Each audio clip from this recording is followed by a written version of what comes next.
ಶ್ರೀ ವಾದಿರಾಜತೀರ್ಥ ವಿರಚಿತ ಋಣಮೋಚನ ಸ್ತೋತ್ರಂ. ಓಂ ದೇವತಾ ಕಾರ್ಯಸಿದ್ಧರ್ಥಂ ಸಭಾಸ್ತಂಭಸಮುದ್ಭವಂ ಶ್ರೀನೃಸಿಂಹಂ ಮಹಾವೀರಂ ನಮಾಮಿ ಋಣಮುಕ್ತಯೇ. ಲಕ್ಷ್ಮ್ಯಾಲಿಂಗತವಾಮಾಂಗಂ ಭಕ್ತಾನಾಂ ವರದಾಯಕಂ ಶ್ರೀನೃಸಿಂಹಂ ಮಹಾವೀರಂ ನಮಾಮಿ ಋಣಮುಕ್ತಯೇ.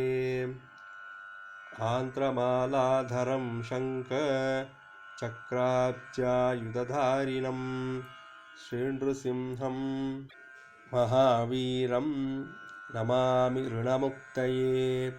ಸ್ಮರಣಾತ್ ಸರ್ವಪಾಪಘ್ನಂ ಕದ್ರೋಜವಿಷನಾಶನಂ ಶ್ರೀನೃಸಿಂಹಂ ಮಹಾವೀರಂ ನಮಾಮಿ ಋಣಮುಕ್ತಯೇ. ಸಿಂಹನಾದೇನ ಮಹತಾ ದಿಗ್ಧಂತಿ ಭಯನಾಶನಂ ಶ್ರೀನೃಸಿಂಹಂ ಮಹಾವೀರಂ ನಮಾಮಿ ಋಣಮುಕ್ತಯೇ.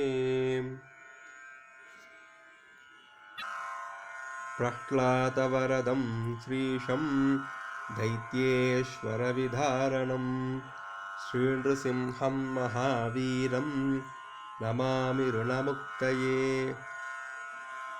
ಕ್ರೂರಗ್ರಹೈ ಪೀಡಿತಾನಾಂ ಭಕ್ತಾನಾಂ ಅಭಯಪ್ರದಂ ಶ್ರೀನೃಸಿಂಹಂ ಮಹಾವೀರಂ ನಮಾಮಿ ಋಣಮುಕ್ತಯೇ.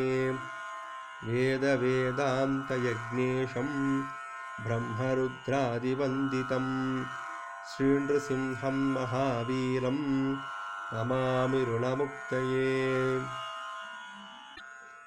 ಯಯಿದಂ ಪಠತೆ ನಿತ್ಯಂ ಋಣಮೋಚನ ಸಂಹಿತಂ ಅನೃಣೋ ಜಾಯತೆ ಸದ್ಯೋ ಧನಂ ಶೀಘ್ರಂ ಅವಾಪ್ನುಯಾತ್.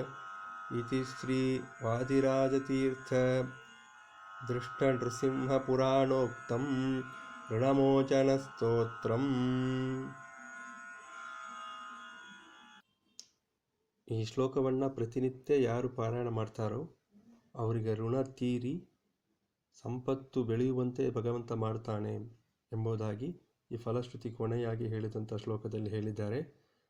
ಪ್ರತಿನಿತ್ಯ ಪಾರಾಯಣ ಮಾಡೋಕ್ಕೆ ಪ್ರಯತ್ನ ಮಾಡಿ ಎಂಬುದಾಗಿ ಕೇಳಿಕೊಂಡು ಶ್ರೀಕೃಷ್ಣಾರ್ಪಣಮಸ್ತು.